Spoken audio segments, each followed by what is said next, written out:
Good afternoon, distinguished guests. My name is Nanisha Shantautit.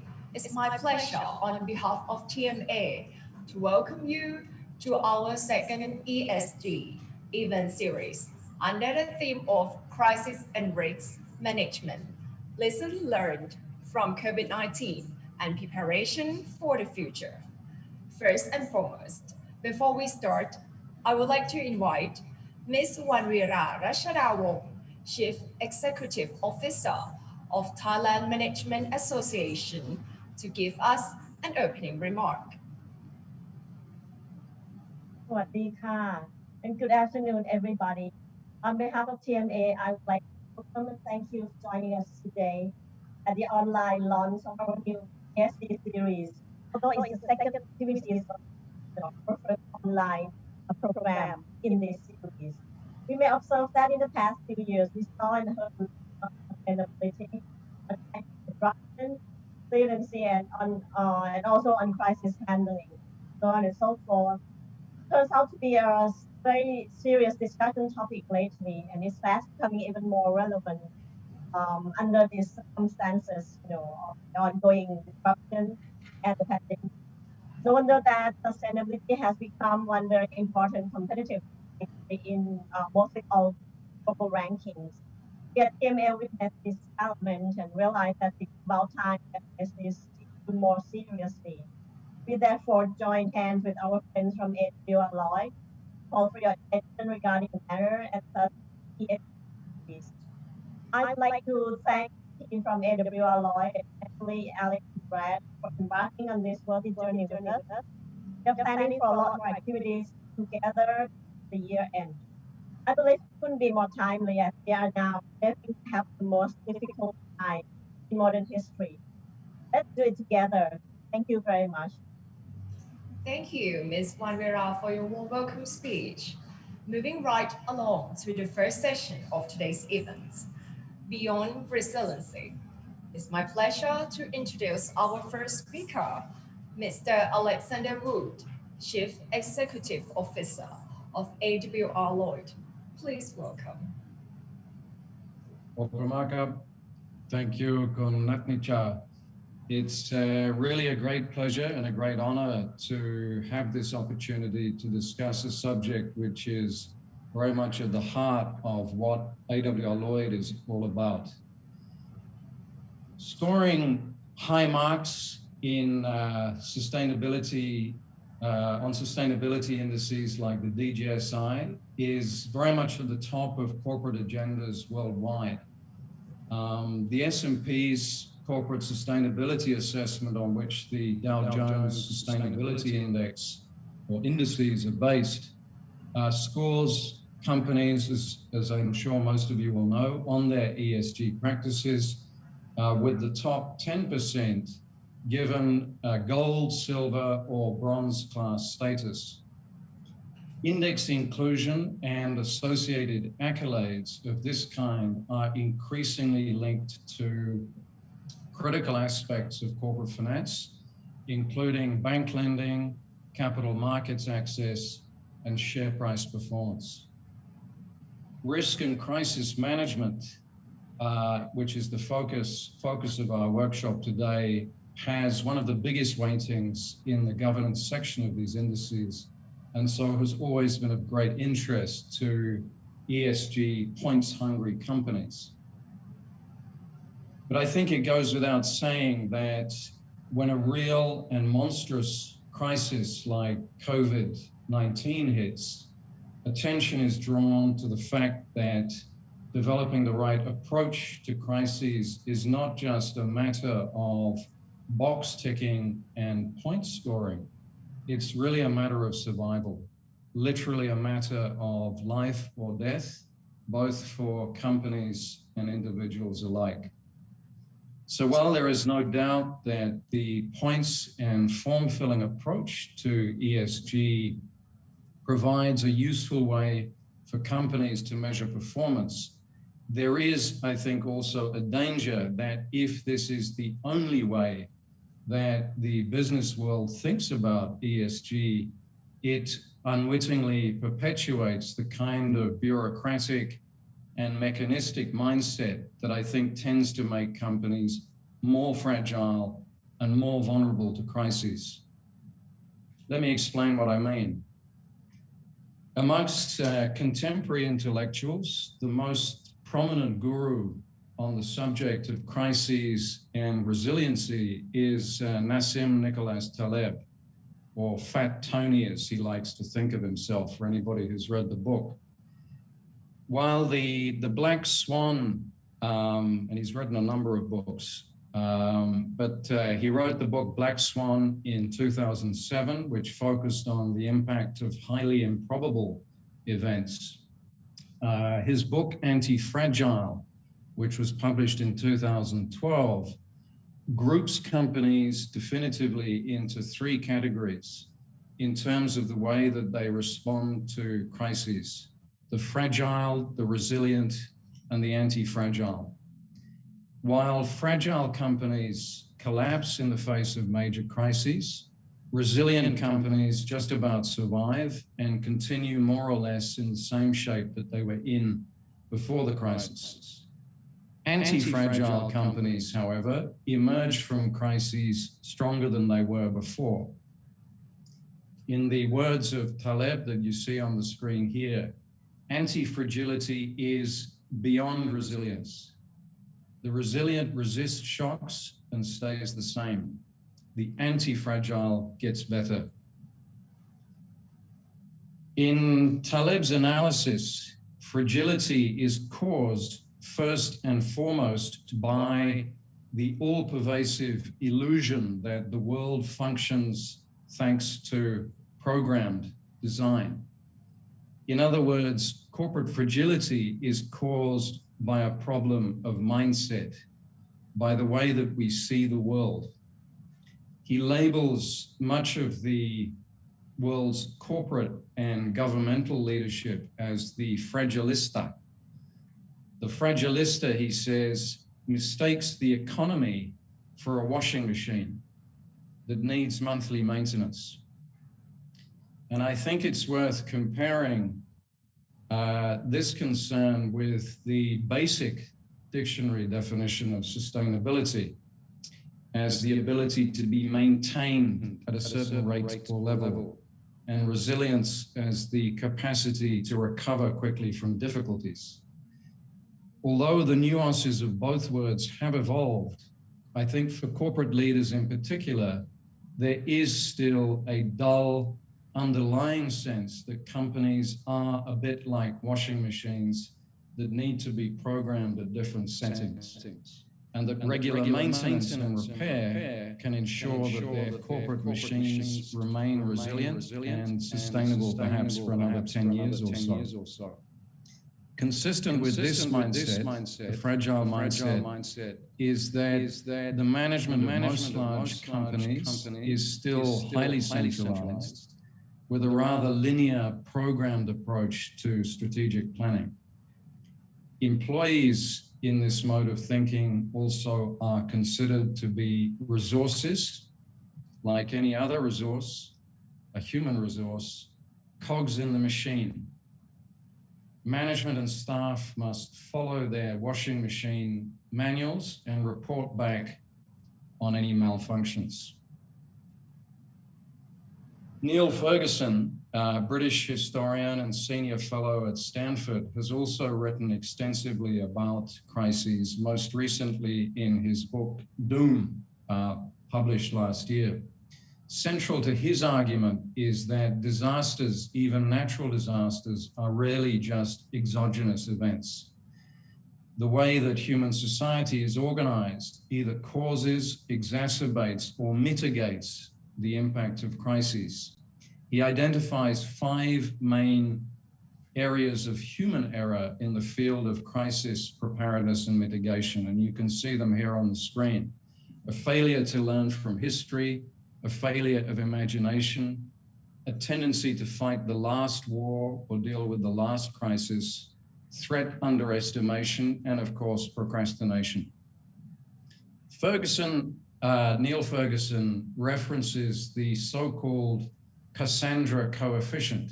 Cassandra is from a goddess from Greek mythology whose doomed never to be believed, but she prophesizes crises and future disasters. So in the Cassandra coefficient, there's the threat, there's the Cassandra. For example, a very good example is Bill Gates in his famous 2015 speech, prophesizing a pandemic. There are the decision makers, and of course the critics who ridicule and reject the warning.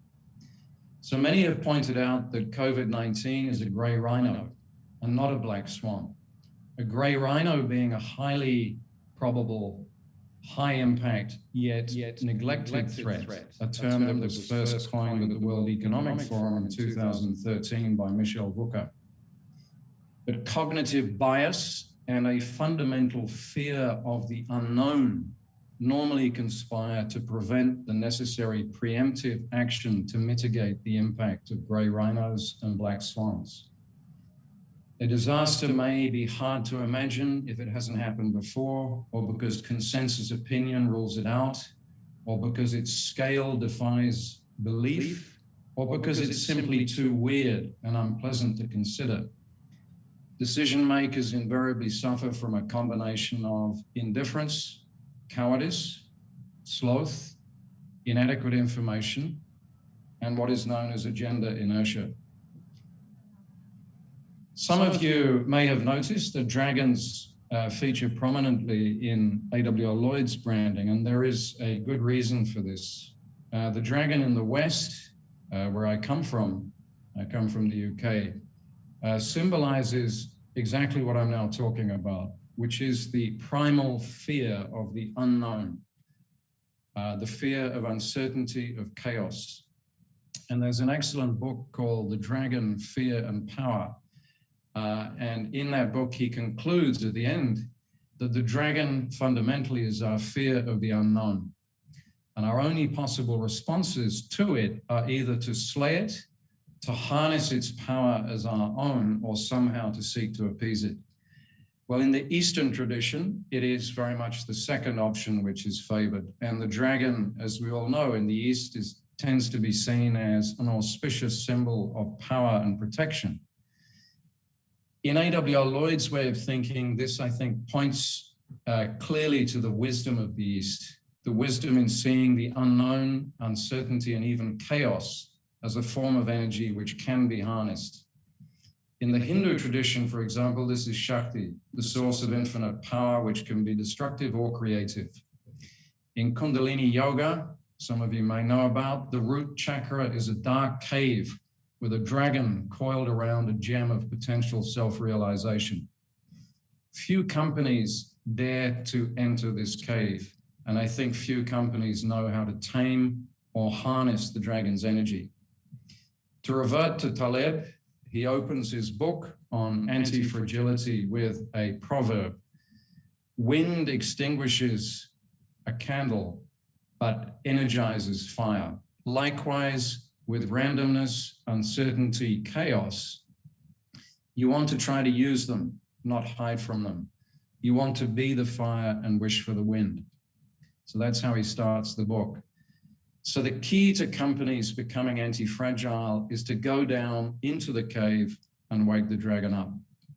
It means waking up the primal energies of all the people in our companies, from the most junior to the most senior, bringing the cogs in our corporate machines back to life and connecting them back to the natural environment from which they've come. So it involves a fundamental change of mindset and culture to one that embraces uncertainty. If you are not a washing machine or a cuckoo clock, Taleb says, in other words, if you are alive, something deep in your soul actually likes a certain measure of randomness and disorder. The anti-fragile mindset sees humans and companies as an interdependent part of the organic continuum, the continuum with the rhythm, evolution, and health of the physical environment.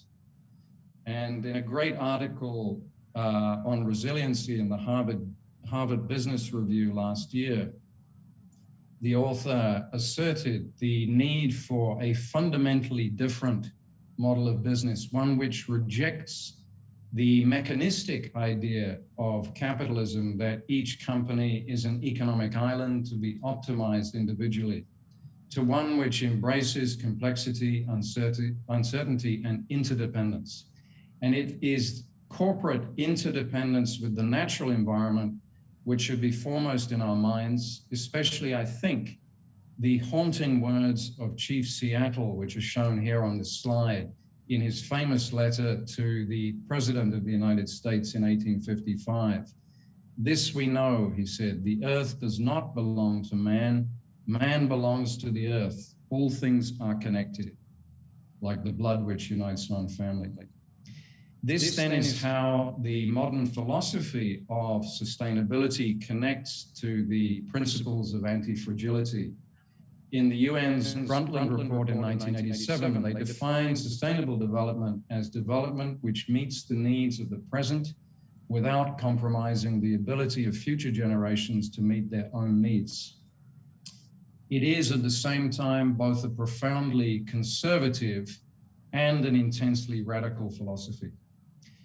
So I think you've heard enough now of my high-level philosophy on resiliency and anti-fragility. Let me bring it down a notch as I come to the end of my presentation and summarize what a crisis-proof corporate strategy actually looks like in practice. What we call the Dragon strategy has 9 core principles. With purpose very much at its center. And let's start there, at the heart of corporate sustainability. Unless your company has an authentic purpose, which unites the company's activities with much bigger picture objectives for humanity and our planet, then its people will simply revert to being cogs and cuckoo clocks in a fragile machine. Purpose is what fires the imagination of a company's employees. And surrounding that purpose must be a new kind of leadership based on learning platforms and radical listening. While digital connectivity and tools are obviously key to the platform approach, unless these systems are focused on learning in the service of humans and their corporate purpose, again, they will merely push a company towards becoming a soulless machine, which can easily be derailed in the next storm. Platform tools must support a proactive, fully engaged, and open-minded approach to leadership called radical listening. This means leaders developing a spirit of partnership with all the stakeholders within a company's sphere of influence, continuously and iteratively seeking ideas, feelings, and feedback from them. Diversity is critical to effective learning platforms and radical listening. Unless a company fully embraces diversity amongst its workforce, deliberately seeking to hire talent with a wide variety of cognitive profiles, skills, and backgrounds, then it won't have much to listen to or to learn from. Modularity means that your corporate structure is decentralized and based around empowered, accountable, and entrepreneurial business units. The teams running these units should have as much skin in the game as possible. As one example, this approach, I think, favors a radical expansion of corporate venture capital as a mainstream approach to strategic development. And key to the rationale of modularity is the anti-fragile idea that some modules may fail so that others may learn from them and become stronger. Experimentation is the primary mode of corporate strategic development for anti-fragile companies. Failures become sources of learning and improvement in the same way that obstacles provide the fuel for the growth of a fire. It's trial and error, adapting and pivoting based on feedback, scaling up what seems to be working, in other words, the agile approach. Simulation gaming is an extension of the experimentation approach into the future.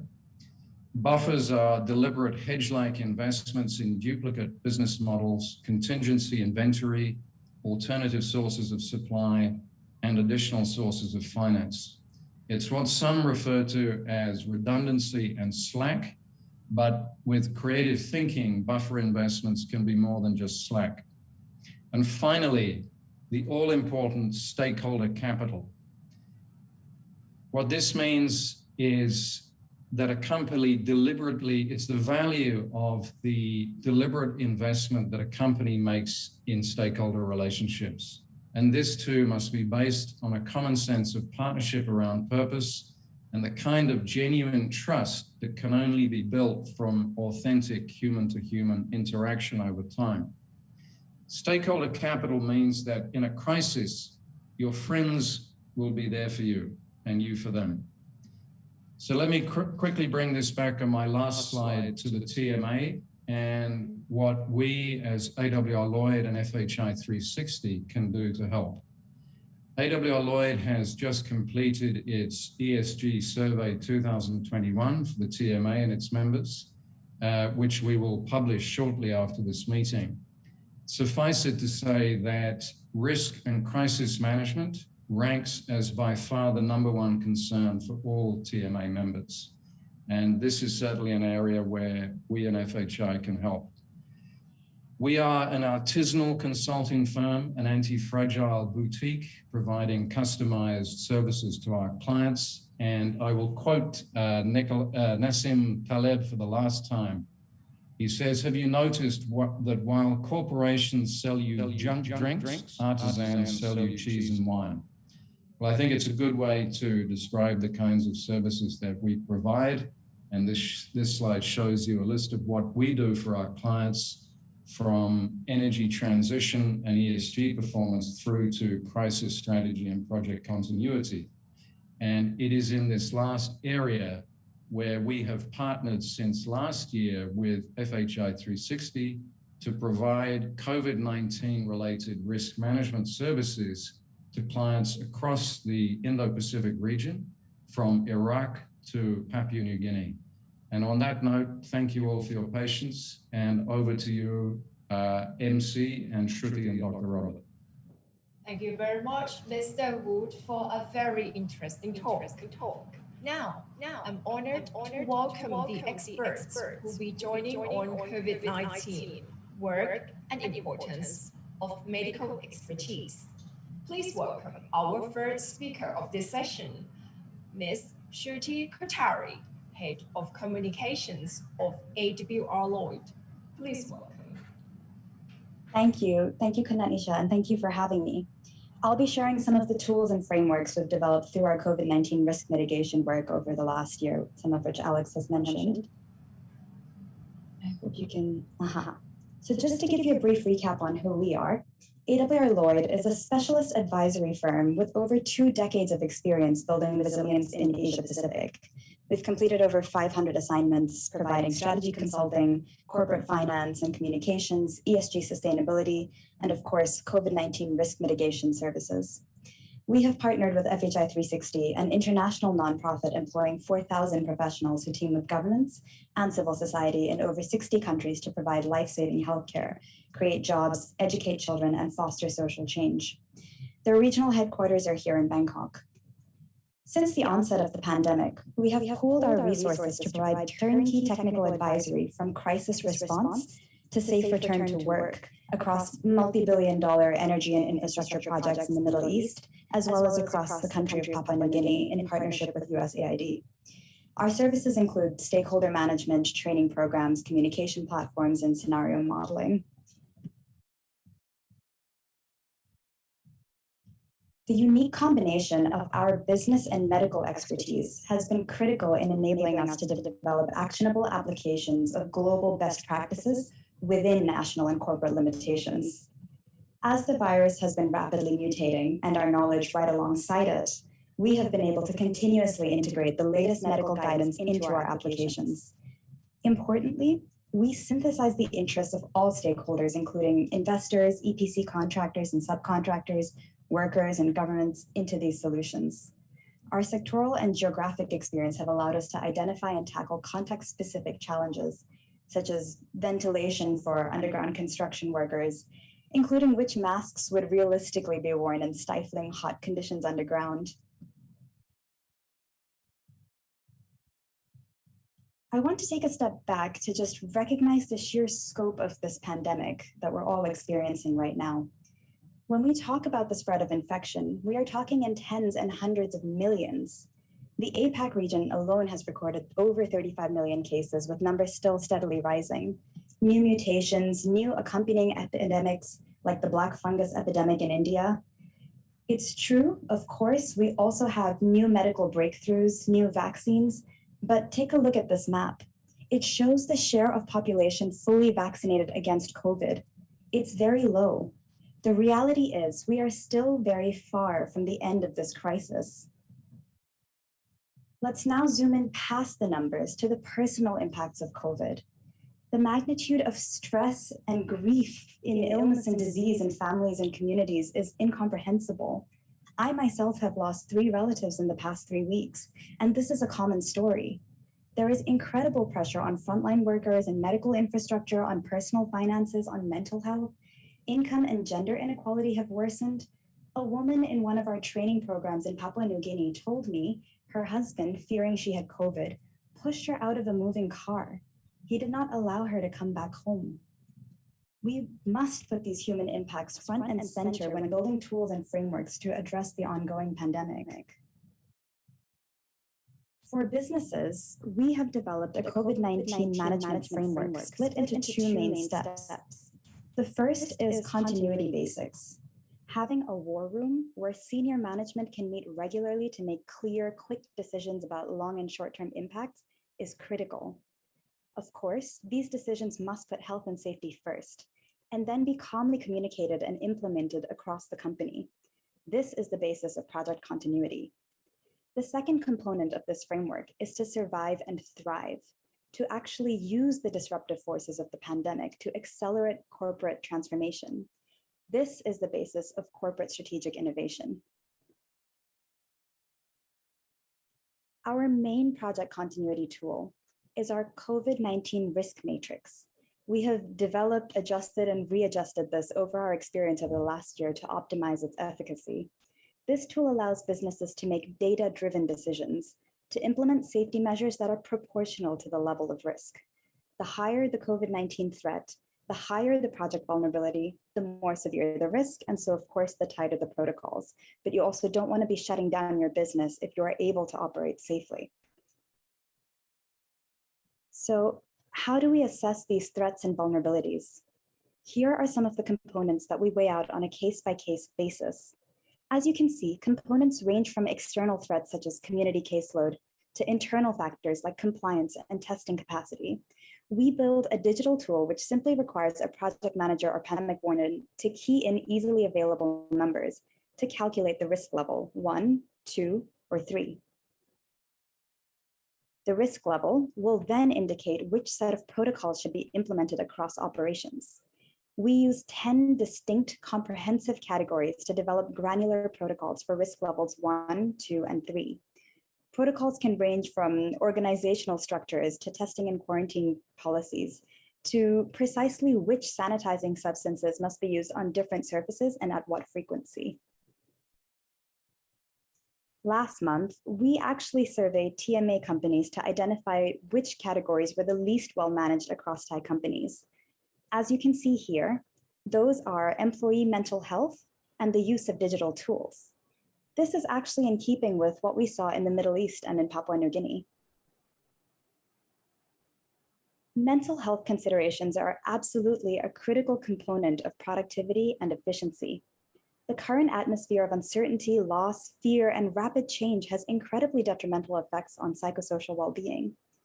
These stressors can result in really harmful outcomes like increased workplace accidents and even aggression. In fact, in the first week of one of our projects, we got an emergency phone call.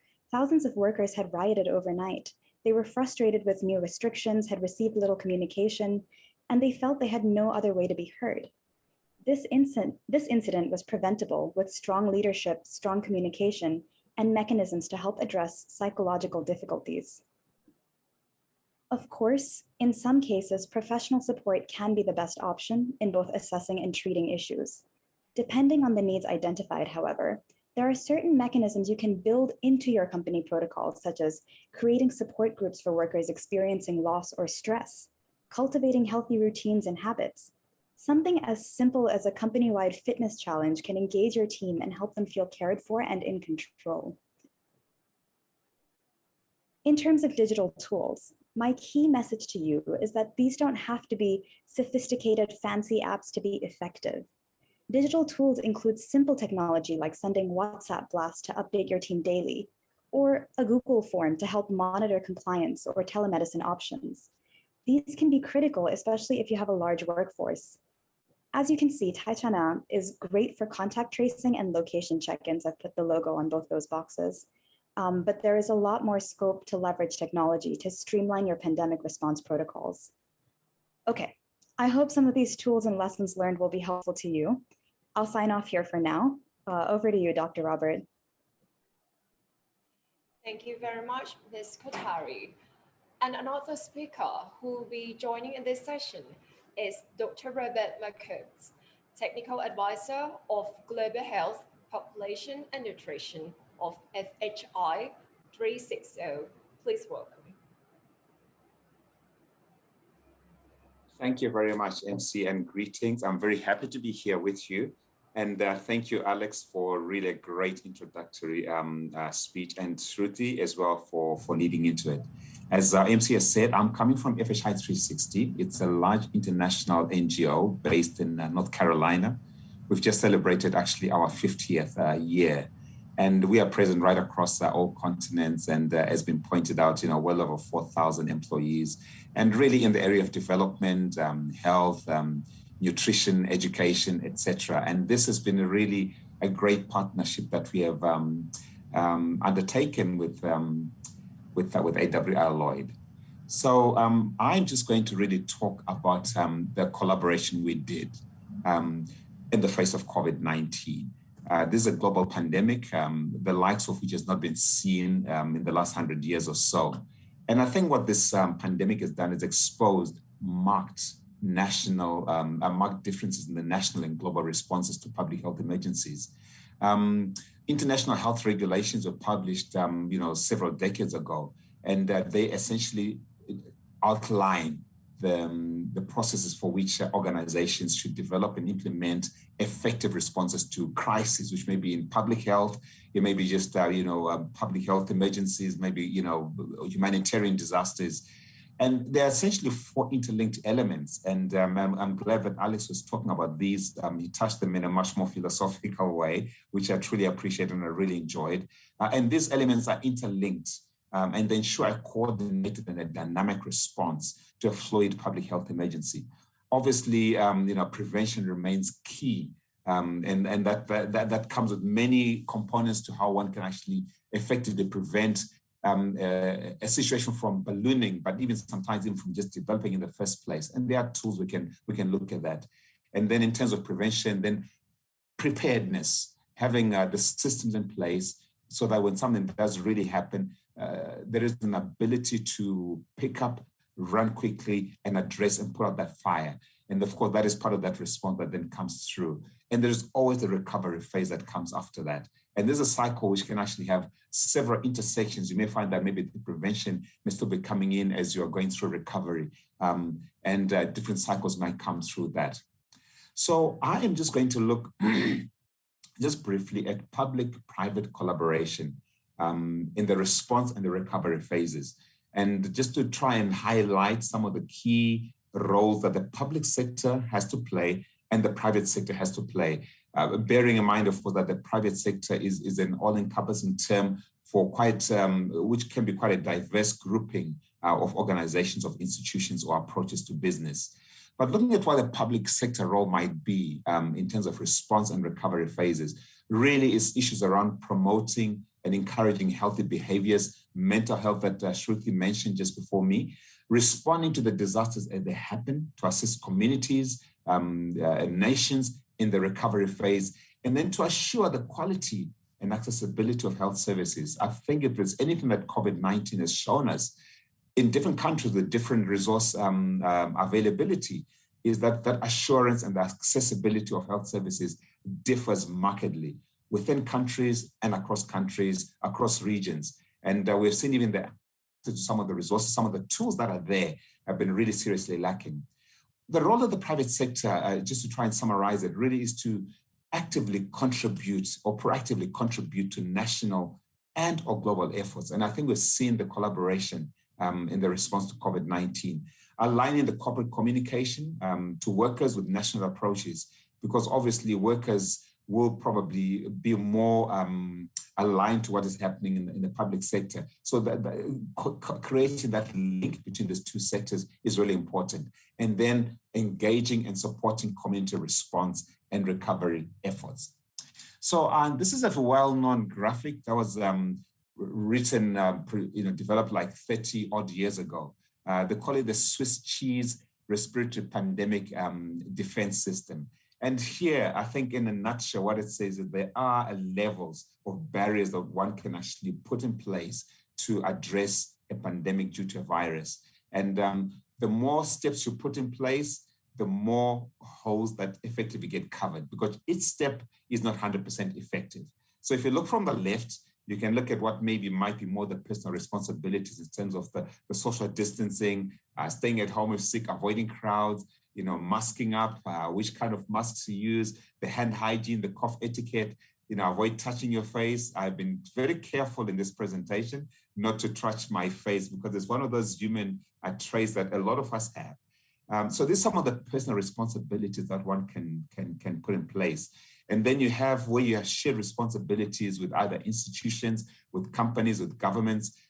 This include introducing fast and sensitive testing, ensuring there's enough ventilation and outdoor filtration and air filtration, government messaging and private sector messaging, financial support, isolation, and having vaccines. We know that even with the vaccines coming through, they're not all 100% effective.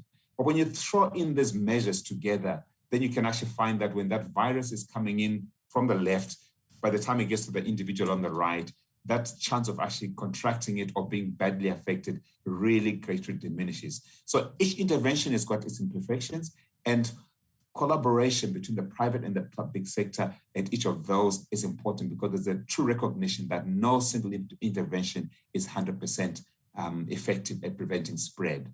So I'm just going to touch briefly on what we did. Shruti has mentioned this on our work together in the Middle East and also in Papua New Guinea.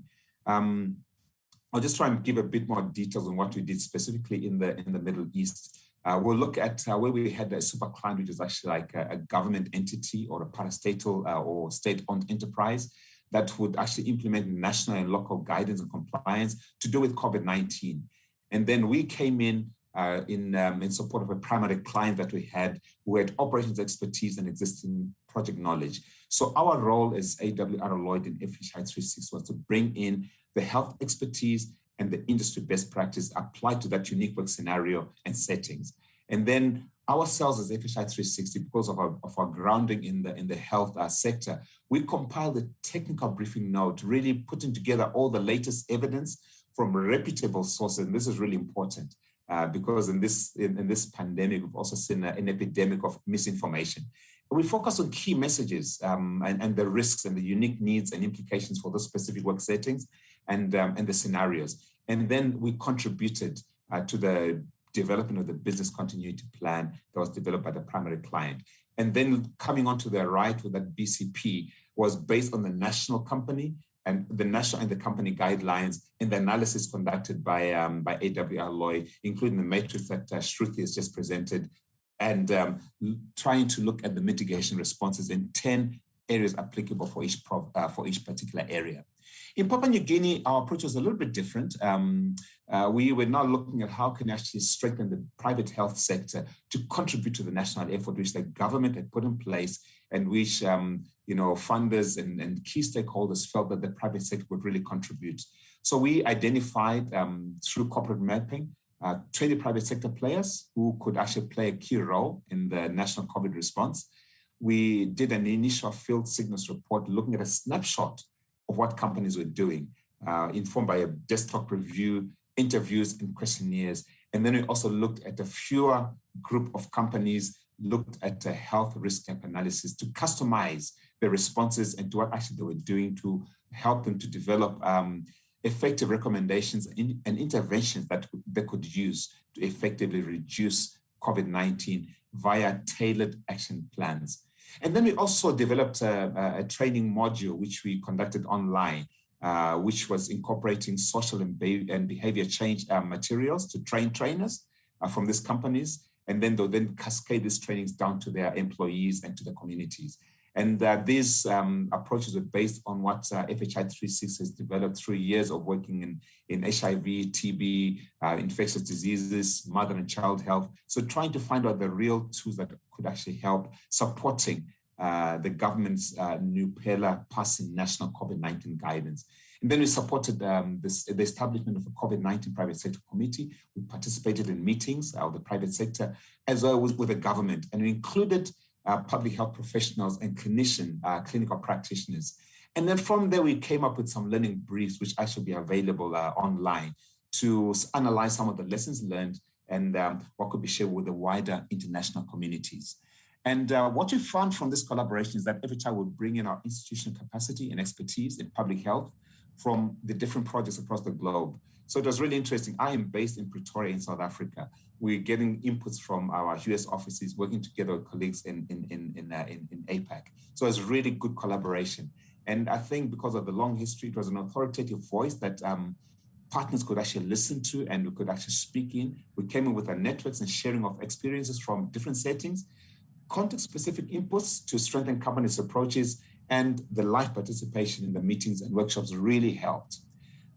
This last slide, excuse me, just is a snippet of some of the feedback we're getting from the multiplier effect of training. You know, one participant said, you know, she went and she shared the slides presented at the committee. This is from Papua New Guinea. And we had a slide on vaccines and the variants, explaining as best as she could, translating into talk person and sharing stories of the participants arising from the contributions to the group discussions. A lot of gratitude for, I think, the work done and people feeling that actually they were being connected and many lessons were being learned and shared. And already people are already cascading this training down to their companies. So it was really a great collaboration, and we look forward to the discussions coming through. Thank you. Thank you, Dr. Makub. And once again, Ms. Kotari, for making this session a very interesting conversation. Next, please join me welcoming the next session. Please welcome Mr. Gulachet Tarajan, Chief Financial Officer of SCG Packaging, who will be sharing us the COVID-19 experience. Please welcome. Good afternoon, I think TMA, all speaker, right, and audience. So for this session, I think probably I wouldn't call it a lesson learned sharing yet, right? Because at SCG, same like everyone, I think we still struggle, right, and trying and testing and trial error, right, against this COVID pandemic. But but I think probably there's some reflection that probably we could share to you. On the next slide, I think we know that I think nowadays I think actually chaos or crisis is all around us. I think we are living in the world with crisis, right? It become a business as usual. Right, this is just some demonstration that I think probably all Thai corporate are familiar with it, right? In fact, we are not just dealing with today's COVID, right? We've been through a series of either small crises, the big crisis, right? Become a global crisis, a national crisis, a natural disaster, right? The flood crisis, all over in the past 10 years, right? Just what make really a big, I mean, a lesson is that now COVID is really become a global connected crisis, right? It's not just contained in one particular area, right, or one particular country or market, right? It's happened everywhere. That's why now everyone feel the heat, right? Either you are big, small, or medium-sized corporate. And I think what really I think we learn is that the VUCA world is real. Right, it's not just in the textbook. Right, I think we heard about the VUCA, and then now I think with COVID, it really I think we are dealing with volatility, uncertainty, complexity, ambiguity, everything you name it. right? And even on top of that, there are kind of side effects, like the global container shortage that we are facing, right? No one really think this will happen, right? But it's more like a kind of a side effect from COVID. Anyway, so I think we have to accept it, right? That it's become a business as usual.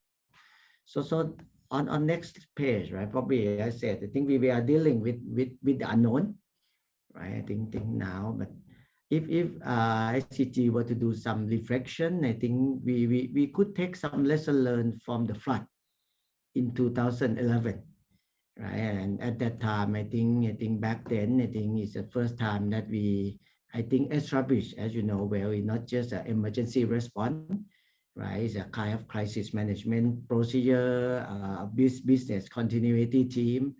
And I think thanks to the flood crisis, right, that we got some foundation, right, to deal with this current pandemic. And that put in the heading is really about planning for the best and preparing for the worst, right? Because you really don't know what's going to happen. But probably the 4 areas that if I were to reflect, I think it really that help us get through this far, right? Luckily, maybe we not as hardly hit, same like other business sector or same like other friends, but yeah, also we really feel the heat as well. I think sense of urgency very important, right? When you are facing the crisis, and even for this COVID, I think I would say it's a sense of paranoia. It even more beyond that, right? You have to think everything overreact, and then well, every morning you wake up and then, hey, do I got infection? Right? I think that in everyone's mind become paranoid, but that really helped, right? In SCG business, right? Because of this paranoia, I would say we've been, frankly, I feel overreact at the early stage, right? Back then last year, but it proved that it really helped, right? We put the thermal scan, right? Even before the government launching any advice, right? I think we put a strict measure to our factory even before any advice from the government or whoever, right? And then I think from the start of COVID, I think we have the war room, right, where all executive and top management, I think, meeting each other, not on a monthly basis, but on the weekly basis, right? And even at the factory level or the shop floor level, I believe that they are doing this kind of war room almost on the daily basis, right, to make sure that they have a flexibility, agility of operation in order to continue serving customer. So I think this also is really the important element, right, to deal with the crisis. And the third is, of course, is the stress test. We have to be very pessimistic, right? Well, for the COVID, you might heard the term cash is king, right? And what else you can do? You have to think that, hey, if half of your employees got infected, what you gonna do, right? If one factory shut down, then what you gonna do, right? So I think it's like what the previous speaker said, right? It's more like you do a simulation, right? You do a kind of gaming and simulation, but more on the pessimistic side, right? On the worst case scenario, right? But at the end of the day, you have to calm your people down, right? So you have to keep communicating them, right? I think our SCG COO, he do a kind of a live streaming every week, every Friday, right? To sharing what is COVID development over the world, right? What happened in Thailand, what SCG try to do, right? At least to try to lessen the worry, right? And panic of our employee. And of course, with customer, we also have to do a regular communication that we are still safe, we still can serve you, and etc. So next slide, probably a bit of the reality, what happened. Right. I think we in Thailand, we are dealing with 3 waves, as you well know. On the first wave is the era of unknown, right? And we know nothing, right? But it's just that why I said we go with the extreme case, right? We have to sit down and then establish the team A, team B, okay, to make sure that only not everyone will get infected. In some of the critical, factory, we even call it a kind of egg yolk preservation. So the operator, I would say the board man, who cannot get infected. Otherwise, the chemical plant cannot be operated.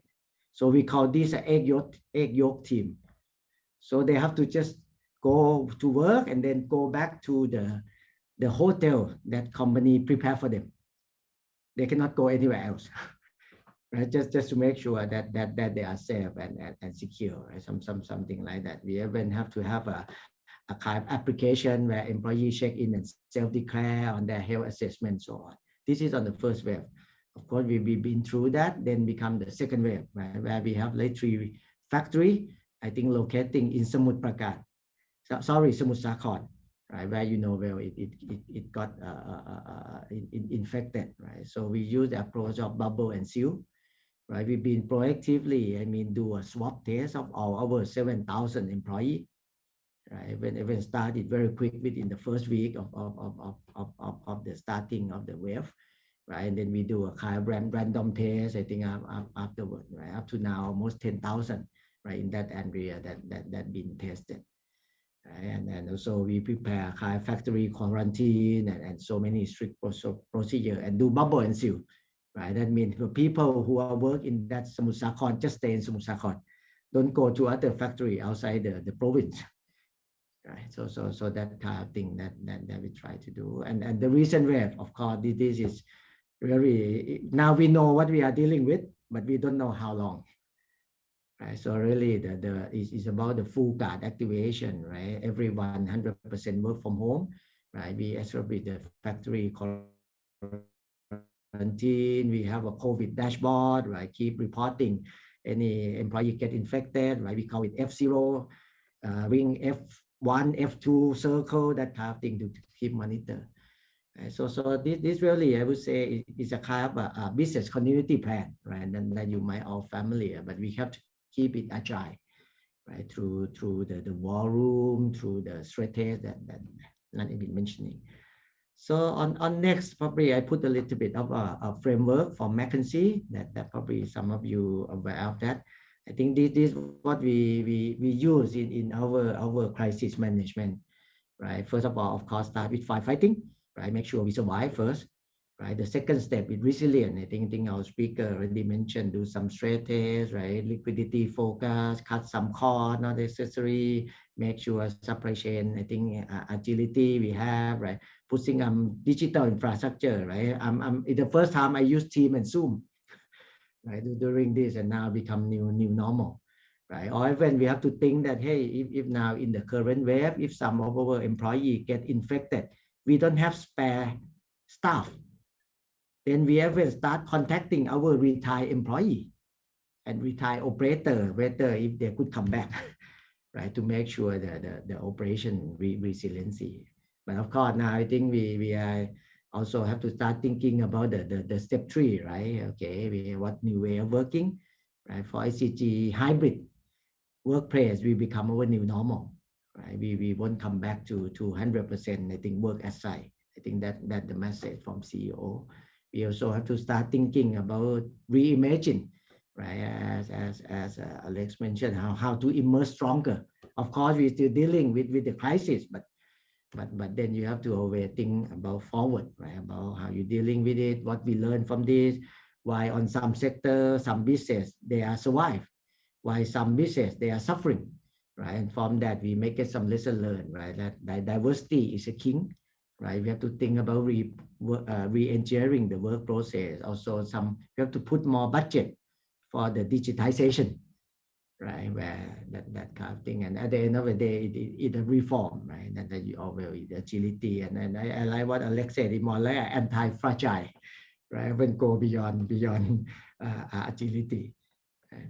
On the next slide, and then my few last slides, that I think my takeaway, right, from the COVID is that we really cannot predict future. Right? I think we all know, right? We are facing crisis, trade war, disaster. I think cyber attack, COVID, or black swan, right? Or we really don't know.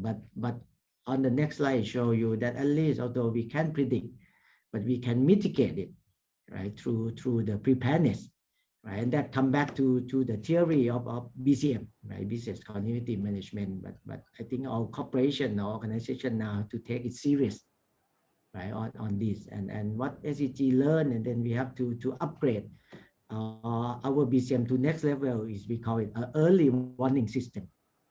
Right? It's not just a BCM that you have in place, but you have to adopt establish the early warning system as well. But and together with our resiliency, right?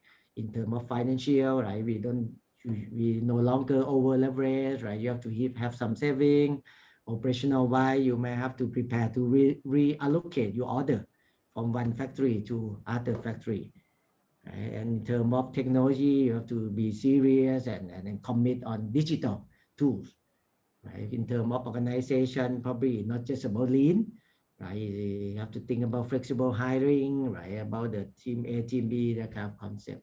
Right? Reputation also remain important, right? You are dealing with consumer, how you keep driving, right? And of course, business model, you have to read things over, right? For example, we know a small restaurant might get some benefit if they can tap into online channel, right? Then they open to the new market, right? Rather than stay as a small restaurant on the street, right? They actually also they are aware the opportunity in the crisis, right?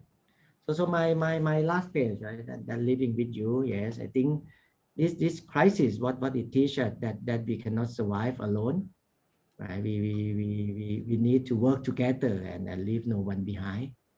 So at SCG, I think of course we are a larger organization. We may have some more protection, right, compared with others. So as you probably hear all the news, that why we try to use our resource, right, to help others. On my last slide, that okay, we donate some of modular, I mean testing unit, right, modular ICU, the hospital field bed, and so many things, right? So at least I think that what the last organization should try to help, right, to the extent possible. Thank you. Thank you very much, Mr. Gulachet, for sharing with us. Now we are proceeding to our next session, the panel discussion. Please once again welcome our panelists, Mr. Alexander Woods, Dr. Rebecca Kerr, Mr. Gulachet Tarajan, and not be missed, our facilitator, Ms. Shruti Kotari. Please welcome. Thank you again, Kunmat Nisha. We're holding a poll right now to listen to what you would like to hear from our panelists. So I will await your responses, and once our poll is closed, I will let everybody know. Thank you.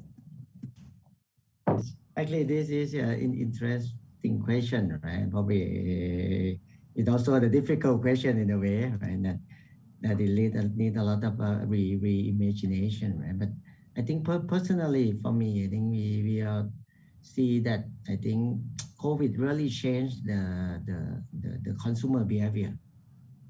Right? If I ever look at my mom, right? My mom never do the food delivery, right? Never order the online shopping, right? But now she's one of the experts, right? Dealing with that, or even I think other people too, right? So really, I think to me, digital world, right? I think digital market, I think really to me is the area of opportunities. Right? So that means it really, yeah, it's not new to us, right? But COVID accelerate, right? The change in behavior, right? Or the familiarity of people, because everyone are forced to use it, right? Otherwise cannot survive during the lockdown. So I think really, I think any business, I would say there is no particular business or particular product, right? And out of my mind now, but I think all business or product should try to get access, right, into this digital market, right? And then with that means it is really the big opportunity for you to access to the new customer, not just in Thailand, right? Even can go beyond Thailand as well. Thank you very much, Kun Kulachet, for your insight. Alex, would you like to add to that? Oh, I think that was a good answer. I guess the fundamental opportunity here is to not just for this region, but for the world, is to accelerate the so-called sustainability transition. And I think already, obviously, in digital terms, that's been happening. But on the environmental side, also, although there are now theories or focus again on the hypothesis that this disease emerged from a laboratory in China, it's whether or not that's true, it's very clear that zoonotic disease spillover is a growing threat, and it's one which is caused primarily by deforestation.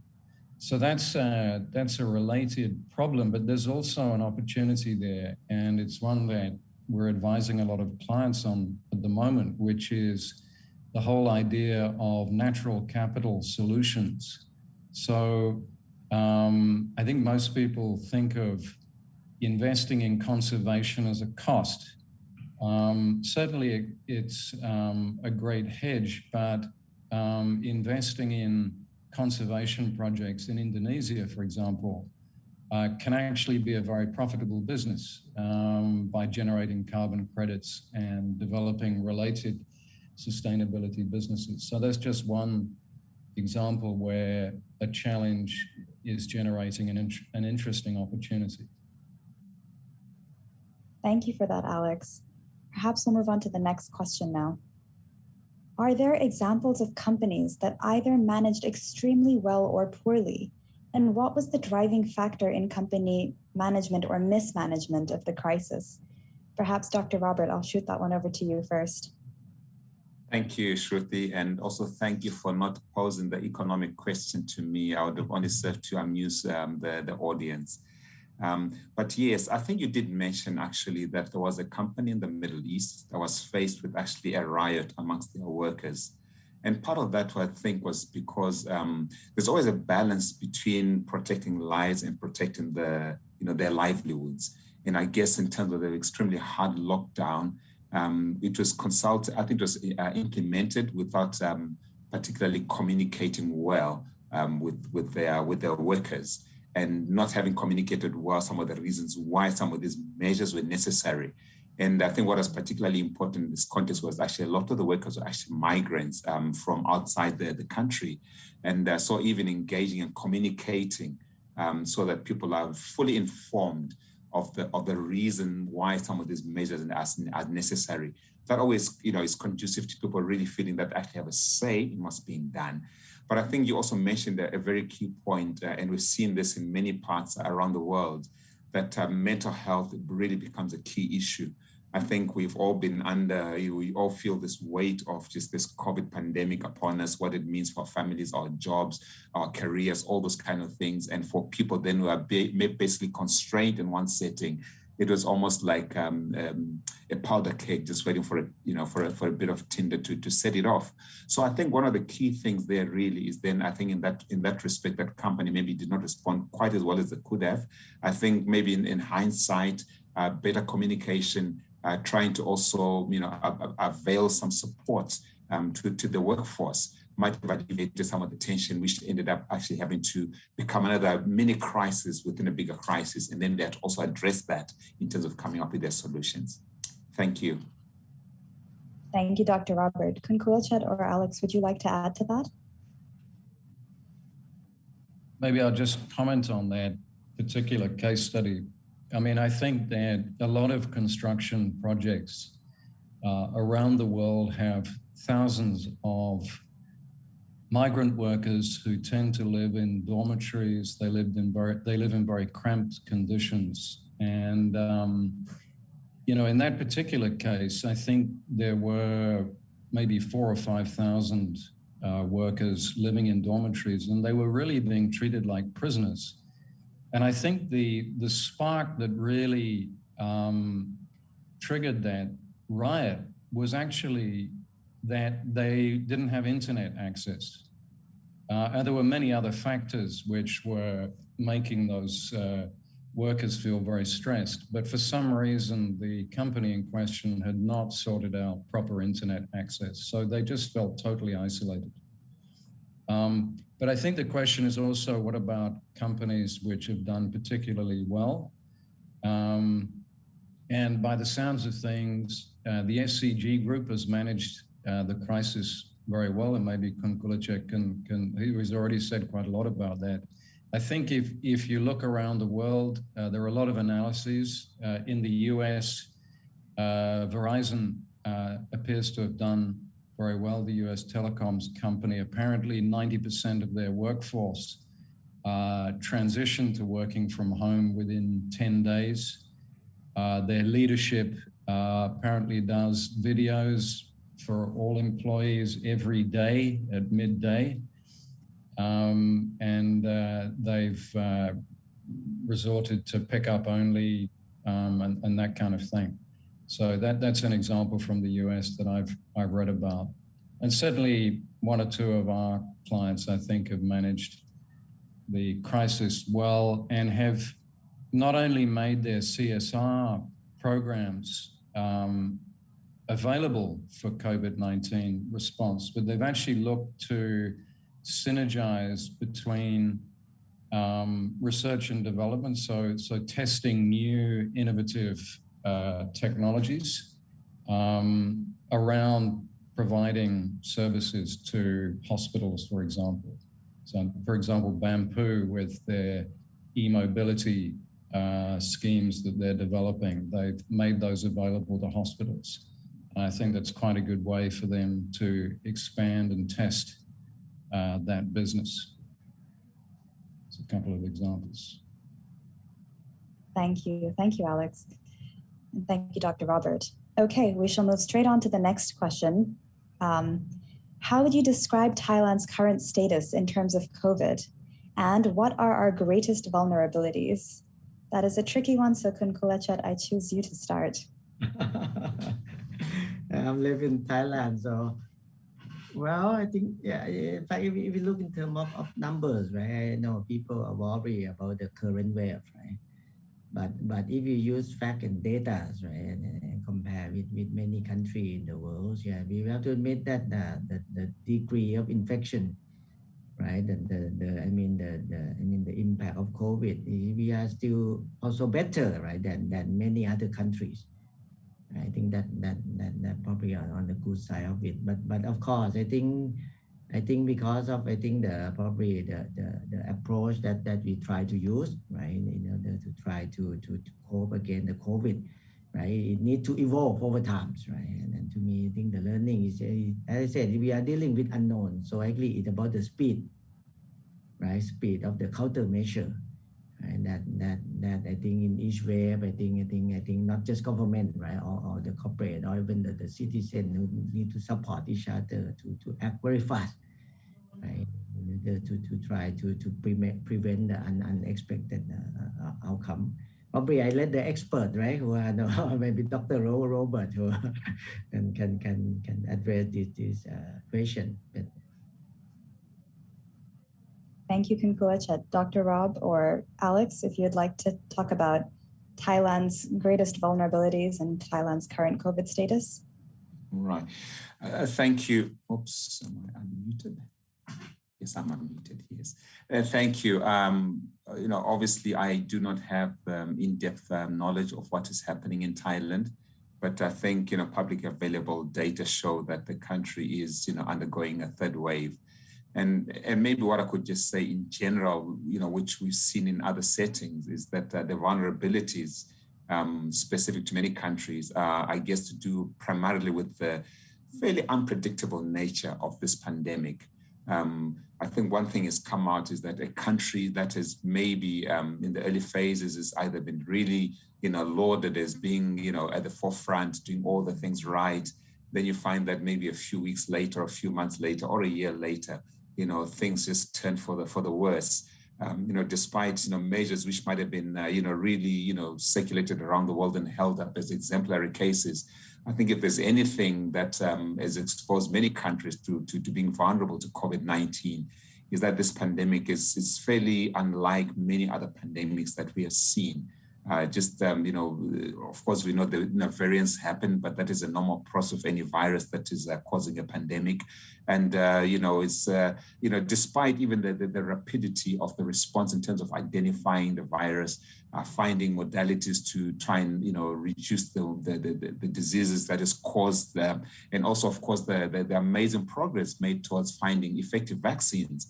Despite all these, gains and so on, I think countries around the world still remain very vulnerable. And part of it, I guess, is to do with the fact that as humans, it is difficult to always get a uniform response, despite all the best available information being available. And people, we have free will, and people will choose one or another to act, whether it's to mask up, to socially distance, to take the vaccine, to do whatever else it may take. And I think these patterns that are common in many countries, but I'm afraid I can't really speak specifically to Thailand.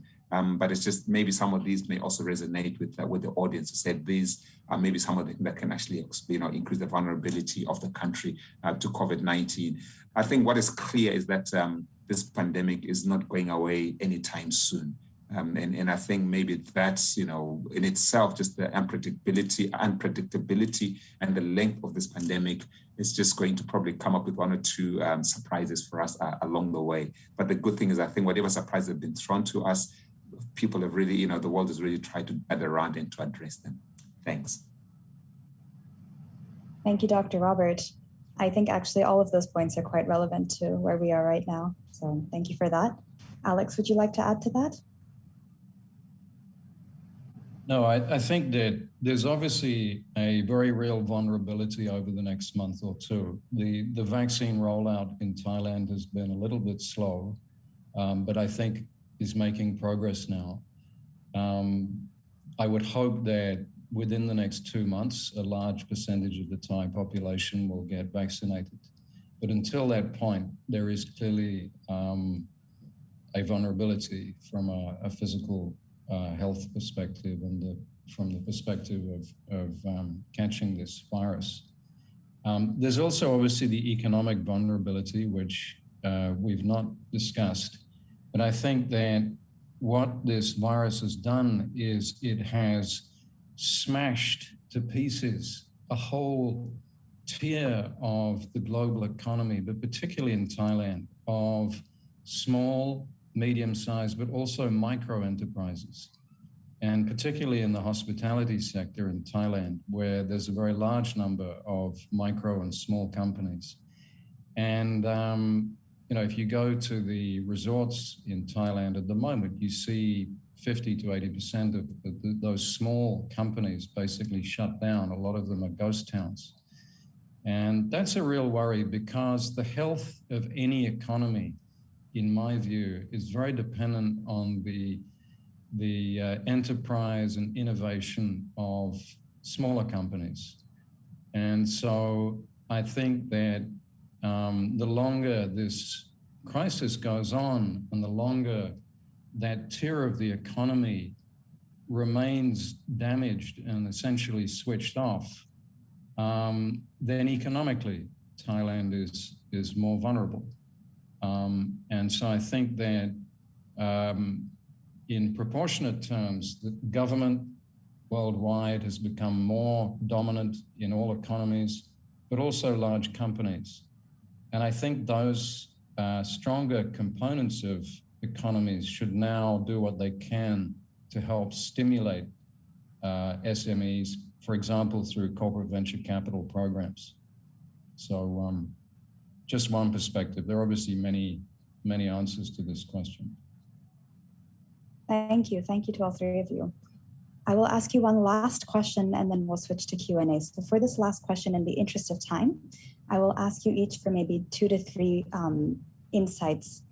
So what are some of the biggest lessons learned from the COVID crisis? Fairly general question, but I think quite difficult. Perhaps Kunkulachet, we'll start with you. Yeah, probably if I try to simplify it, I think 2 words that come to my mind, right? The preparedness and proactiveness.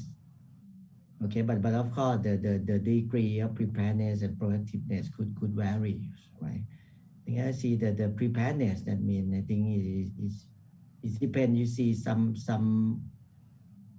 organization might be, I think, lightly hit.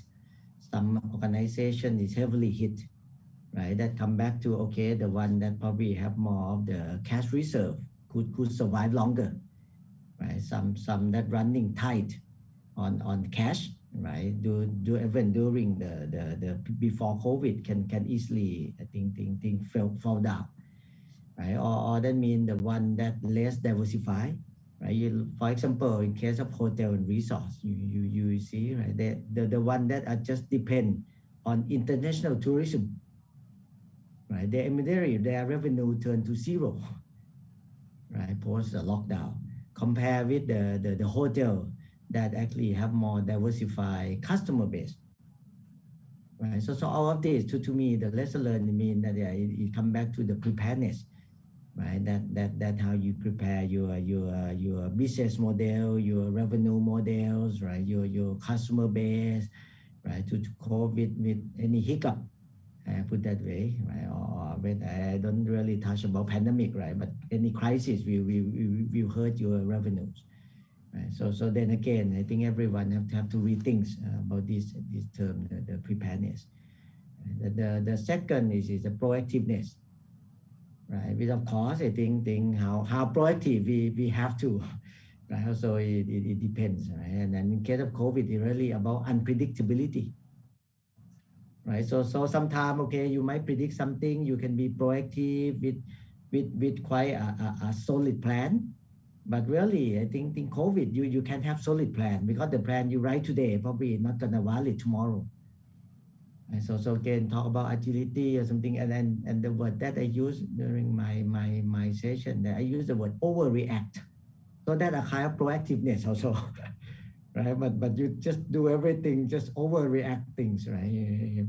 You fully, I think, protect yourself, right? You fully protect your asset, your employee, and so on.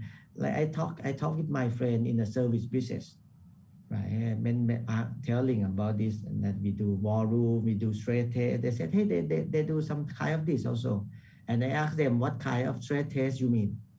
So they imagine that, okay, there will be COVID will hit for around 6 months.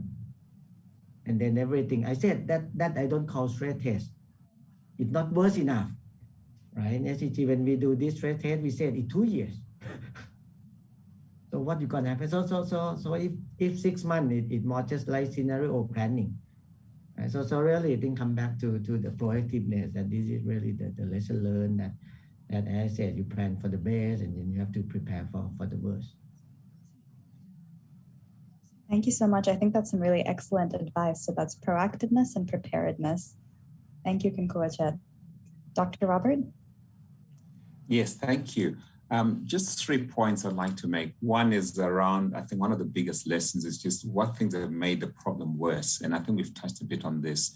One of them, I think, was right at the outset, maybe the world maybe didn't quite take the problem seriously enough or act early enough. We talked also the epidemic of information and misinformation. I think the issues around inaccurate stories, myths, conspiracies, making it very difficult for people to make correctly informed decisions or to take appropriate measures. And also we've seen, I think, globally and at national level, just delayed responses, particularly in rolling out the vaccines and other interventions. But also I think what has been good is there actually been factors that have also made the response better, from which I think we can pull lessons from. I think one of them is just the unprecedented level of collaboration and towards solutions. Obviously, it's not perfect, but I think the world is really trying to come around and have a system in place and try to see how actually they can protect and make some of these modalities and vaccines available to those maybe most in need. What we've seen is the investments made in science, particularly in vaccine development, were able to pick up and introduce new technologies like this mRNA vaccine that were developed using approaches that have been piloted and been used for the previous a decade or so, and they were able to roll out and have vaccines in an unprecedented amount, a shorter space of time. And I think one of the other things also just the ballooning of the use of of digital tools, for everything, to help with people adjust, to test, to live, and to work, all those kind of things. But having said that, also, I think there's still some unpleasant truths which have come out. And I think one of them is really just the issues of equity and fairness that persist, within countries across the world. I think we've seen stories from the West, from the North, of how the disadvantaged, those most in need, had greater issues, greater disease burden, greater poorer outcomes, poorer access to all these kind of solutions. And we know that even with a facility such as the COVAX, intended to make good quality vaccines available, at affordable prices to lower income countries, we found that unfortunately the world wasn't quite ready for that. Nationalization came in, and the poor were left, staring into, the others, had brought up all these things, deals had been made well in advance. So I think that's one of the unpleasant truths, that I think it has also exposed a lot of unfairness and inequalities in terms of access, and also how the world approaches such crises. Thank you, Shruti. Thank you, Dr. Robert. Alex, if you'd like to finish off. I think both Kun Kulachet and Dr. Robert have summarized very well some of the key lessons, and I would just re-emphasize what Kun Kulachet said about maybe a lack of imagination, that when people start thinking about crises, they're not really imagining serious crises. And there's a cognitive bias there. People just don't want to think about really unpleasant disaster scenarios and what they would actually do in those scenarios. So I think that's clear. Better crisis simulation, contingency planning, but real crisis preparedness and mitigation strategy, rather than just talking about it. Clearly, the importance of digital connectivity has come out very strongly, but also, as Kun Kulachet mentioned, the need for buffers, right? Particularly in financial terms. So if you've stretched out if a company's stretched out its full gearing potential and is close to its covenants, it's really going to struggle. It's probably going to go bust in a real crisis. So you've got to have some financial cushion or room, but also in other parts of a company, in terms of supply chain inventory, for example, you've got to have buffer inventory or duplicate parallel supply chain possibilities. So I think those are just some of the examples which have already been mentioned, which I would agree with. Yeah, thank you. Thank you, Alex, and thank you again to all three of our panelists. Fantastic presentations and really insightful responses to these tricky questions. With that, I would actually like to close off the panel discussion and hand the mic back to our MC. So thank you again, everybody. Once again, thank you, Mr. Wu, Dr. Markowitz, Mr. Kulachet, and Ms. Kutari. Well, we apologize for the inconvenience on technical issue as well. Well, now, we are reached to the end of our webinar, Crisis and Risk Management, Lessons Learned from COVID-19 and Preparation for the Future. Thank you very much for your participations. And last but not least, we would like to hear your feedback about this event. Please help us complete the QR code on the screen. And once again, thank you for joining us today, and see you in our upcoming events.